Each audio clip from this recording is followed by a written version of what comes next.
Good morning, I'm Mai Rodriguez with the news this hour. It's day 5 of the pre-trial conference in the impeachment case against Vice President Sara Duterte. Still on the table are articles on VP Sara's alleged misuse of confidential funds and unexplained wealth, with the House prosecution panel pushing to include her financial records dating back to 2007. They argue these are critical to their case. We have Hannah T. live from the Senate for the details. Hannah.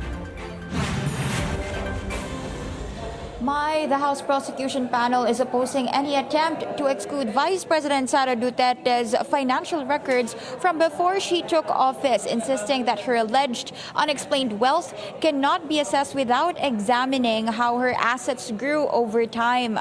House prosecutor and Bicol Saro Party List Representative Terry Ridon said the prosecution will push to present Duterte's financial records from 2007 to 2024 after the defense allegedly argued that records prior to her assuming the vice presidency should no longer be considered. Just yesterday, the House prosecution also moved to ask the Senate impeachment court to unseal the box of BIR records linked to the vice president. Ridon said Duterte's declared net worth grew from about 7.25 million pesos in 2007 to 88.5 million pesos in 2024, making her earlier financial records relevant to the impeachment article on alleged unexplained wealth. Meanwhile, Senate Secretary and Impeachment Court Clerk Renato Bantug said the July 6 start of the trial remains on schedule, although the timeline has become tight as lawyers continue marking thousands of documents during the pre-trial conference.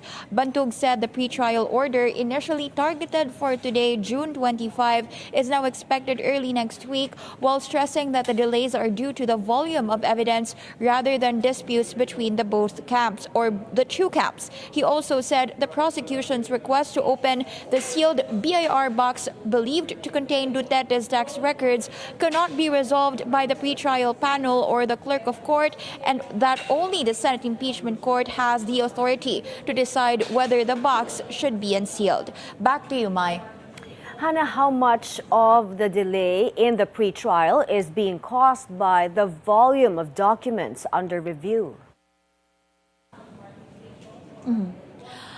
Pagdating sa delay, technically on time pa rin naman itong pre-trial conference. Although last day na kasi today because inaasahan na dapat today makapaglabas na ang Senate Impeachment Court ng kanilang pre-trial order. So dapat today matarget na matapos na ito. Pero since una nang sinabi ng House Prosecution Panel and also the defense team na sa daming araw ng mga dokumentong kailangang markahan as evidence for the impeachment trial of VP Sara, posibleng mag-extend pa ito beyond this afternoon or beyond this evening. Although nakapag-extend na rin naman na ng working hours ang parehong kampo, mula 9 to 5 p.m. sila ay nagtatrabaho na to mark the evidence ng 9 to 7 p.m. Kapag hindi yan natapos today, inaasahan natin na most likely by the end of the week or by next week, magtuloy-tuloy itong marking of evidence.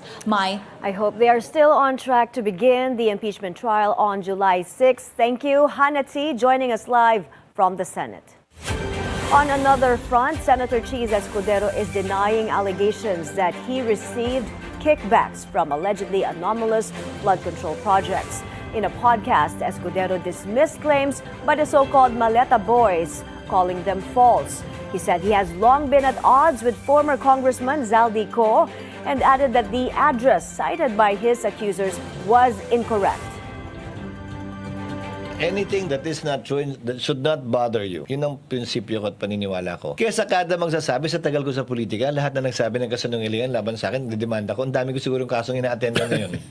Sinimulan nilang sinabihan akong babaero, bilang sinabi akong bakla, sinabihan akong adik, sinabihan ako ng lasenggo, lahat naman na binato sa akin eh. Hayaan nyo lang magsasawa din yan kasi pag hindi naman totoo, mamamatay na lang na mag-isa yan eh. Hindi yung nagsabi yung kwento.